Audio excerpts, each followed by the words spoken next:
Helo, shwt I chi heddi? Gobeithio bod pawb yn cadw'n saff. Amser nawr am stori arall o'r Beibl. Stori o'r Hen Testament eto. Y tro hwn am ddyn o'r enw Naaman. Roedd Naaman angen help. Adam sy'n dweud y stori. Mwynhewch!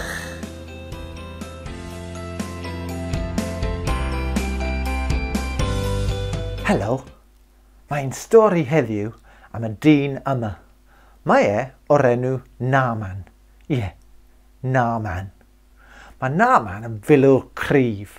Dwi'n siŵr bod ganddo fe lawer o fedalau draws ei frest. Mae Naaman yn bennaeth byddin Syria. Mae byddin Syria wedi mynd I Israel a wedi mynd â llawer o bobl oddi wrth Israel a dod â nhw I Syria. Mae un ohonyn nhw yn fech. Dyw'r Beibl ddim yn dweud beth yw ei henw. Dwi'n mynd I alw hi Lily. Mae Lily yn was. Gwas graig Naaman. Nawr, mae gan Naaman broblem. Mae smotiau wedi dechrau ymddangos ar ei groen. Mae gan Naaman glefyd gwael o'r enw y gwahanglwyf, leprosy yn Saesneg.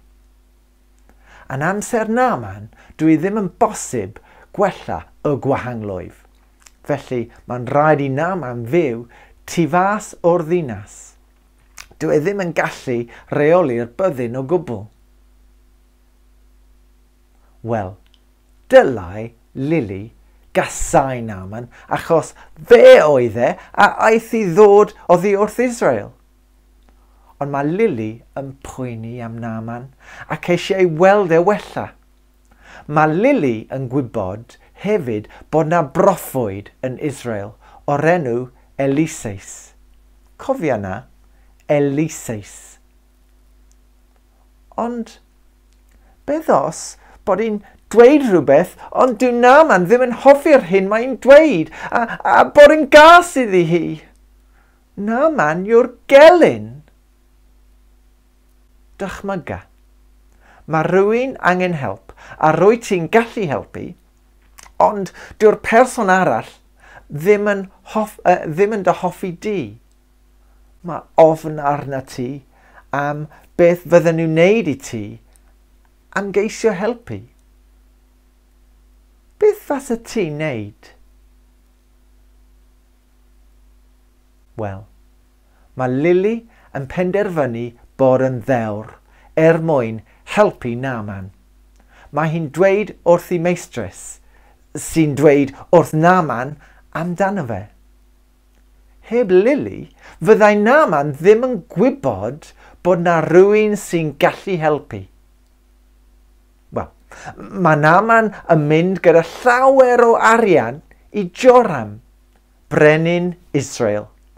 Mae brenin Naaman, sydd o'r enw Ben Hadad, wedi anfon llythyr I frenin Joram. Mae llythyr yn dweud, Enwyl brenin Joram, dyma Naaman, plis gwellwch o'i wahanglwyf, oddi wrth brenin Ben Hadad. Wel, mae brenin Joram yn torri I ddillad. Ydw i'n dduw sy'n gallu gwella pobl o'i clefydau? Ac roedd e'n grac iawn. Oedd Naaman yn fod I fynd at frenin Joram? Wyt ti'n gallu cofio pwy ddwedodd Lily wrth Naaman am fynd ato? Eliseis, nid y brenin o gwbl. Os oes problem gyda ni, rhaid I ni fynd at y person cywir. Os rydyn ni'n sal, rhaid I ni fynd at y doctor. Os mae rhywun yn ein bwlio ni, rhaid I ni fynd at athro neu athrawes. Mae Duw eisiau bobl ddod ato fe hefyd yn gyntaf, i siarad â fe a ffeindio mas beth yw'r peth gorau i wneud. Rydyn ni'n galw siarad â Duw gweddio. I bwy bynnag sy'n credu yn Iesu a wedi gofyn i Iesu fod yn ffrindiau gyda fe, mae'n addo bod gyda ni trwy'r amser. Rydyn ni'n gallu gweddio iddo fe ac mae'n addo helpu ni. Ta beth, mae un o weision Brenin Joram yn clywed am yr hyn sydd wedi digwydd a dweud wrth Eliseis amdano fe. Yn union fel Lili, mae Eliseis yn cydweithio gyda Duw a gwneud yr hyn y mae Duw eisiau. Mae Eliseis yn anfon neges at Frenin Joram i anfon Naaman ato fe. Felly mae Naaman yn mynd ar y geffyl i ffeindio tŷ Eliseis. Mae Eliseis yn cydweithio gyda Duw a cydweithio gyda'i was hefyd. Pan mae Naaman yn cyrraedd, mae Eliseis yn anfon gwas mas at Naaman gyda neges iddo. Ewch i olchi dy hunan, meddai, 7 gwaith yn afon Iorddonen, a byddwch chi'n cael eich iachau. Wel, nawr mae Naaman yn grac iawn. Dwi ddim eisiau golchi yn afon Iorddonen. Mae'r afonydd yn Syria yn lot gwell na'r Iorddonen. Roeddwn ni eisiau Eliseis ddod lawr a roi ei ddwylo arna i a iachau fi. Mae Naaman ar fynd nôl ar ei geffyl a reidio adre, pan mae un o'i weision yn dweud, Naaman, tasa Eliseis wedi dweud i wneud rhywbeth anodd fel nofio gyda siarcod, fasa ti wedi wneud e?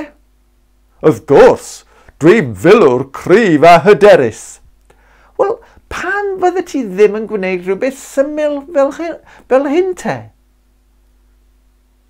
Felly, mae Lili wedi cydweithio gyda'i feistres, sydd wedi gweithio gyda Naaman. Mae Eliseis wedi cydweithio gyda'i was a nawr mae'n amser i Naaman fod yn fodlon cydweithio gyda Eliseis a gyda Duw.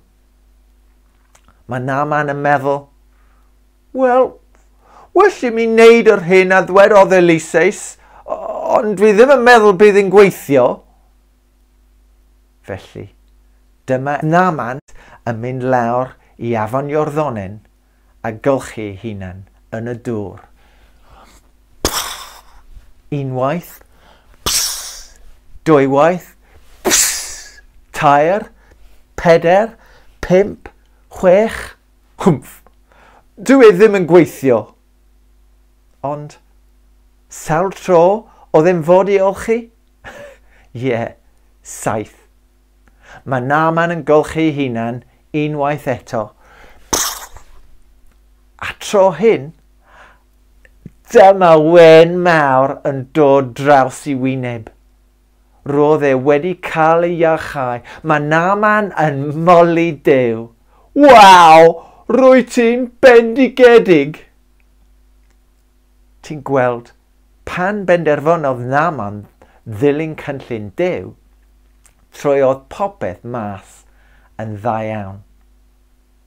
Ac wrth gwrs, mae Duw wedi defnyddio sawl bobl i helpu Naaman. Wyt ti'n gallu cofio nhw? Eliseis, gwas Eliseis, gwas Brenin Joram, graig Naaman, ac wrth gwrs, roedd hi'n dechrau gyda Lili. Bod yn ddewr. Gobeithio bod Naaman yn mynd nôl at Lili i ddweud diolch iddi hi hefyd. A nawr, mae Tamsin yn mynd i weddio gyda ni. Dwi'n mynd i weddio nawr.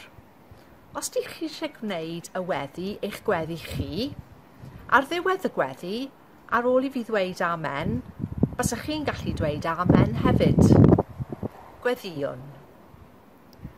Arglwydd Dduw, diolch bod ti'n edrych ar ôl pob un ohonom heddiw.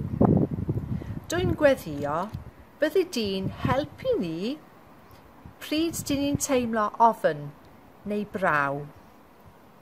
Helpa ni i gofio bod ti gyda ni bob amser yn gofalu amdano ni. Ti mor aml yn danfon pobl atom i'n helpu ni pan mae pethau yn anodd. Diolch bod ti ar gael bob tro i bob un ohono ni pan ni angen dy help. Dyn ni'n gweddio yn enw Iesu.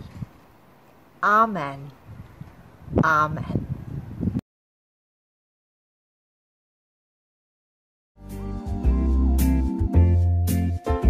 Oedd yn rhaid i fy nghlys, mot yn bol i fy mis. Beth wy'r diw amdanaf, pan dwi'n ddrwg neu yn da, pan dwi'n hapus neu na. Beth wy'r diw amdanaf, wel mae'r ateb yn glir, mae'n fy nhari yn wir. Does dim ots pa fath blened sy'n adwyf. Wel mae'n ateb yn glir, mae fy nhari mae'n wir, ac mae'n cofio fy enw. Oedd yn rhaid i fy nghlys, mot yn bol i fy mis. Beth wy'r diw amdanaf, pan dwi'n ddrwg neu yn da, pan dwi'n hapus neu na. Beth wy'r diw amdanaf, wel mae'r ateb yn glir, mae fy nhari yn wir. Does dim ots pa fath blen